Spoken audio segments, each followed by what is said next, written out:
Շիրվանզադեի անվան դպրոցում դասերը սովորական հունով են ընթանում։ Երկշաբաթյա արձակուրդից հետո երեխաներն առաջին օրը սիրով են դպրոց եկել։ Ասում են արձակուրդը երկար էր, տանը ձանձրացել էին ու դպրոցին կարոտել։ Չեն դժգոհում անգամ, որ բաց թողած դասերը լրացնելու համար ստիպված կլինեն դպրոցում մի քանի դասաժամ երկար մնալ։ Այսօր շատ ակտիվ իրենք կարողացան մասնակցել դասին, ոչինչ չէին մոռացել։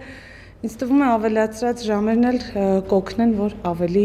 արդյունավետ հետագայում աշխատենք։ Ես անհամբեր սպասում էի, որ գայի դասի։ Չէի ուզում տանը մնալ, դպրոցում ավելի հաճելի է։ Այս դասարանի աշակերտներից միայն մեկն է բացակա, գրիպից դեռ չի առողջացել։ Ուսուցիչները զանգել, տեղեկացել են ու հորդորել երեխային դեռ դպրոց չուղարկել։ Արձակուրդից առաջ գրիպի պատճառով շատերն են բացակայել։ Հիմա վիճակն այլ է։ Դպրոցում ընդամենը 26 բացակա կա, որոնցից միայն 6-ն է գրիպով հիվանդ։ Լավ էր, որ այդ մի շաբաթով հետաձգվեց։ Հիմա կարծում եմ երեխաները առողջացած, հանգստացած,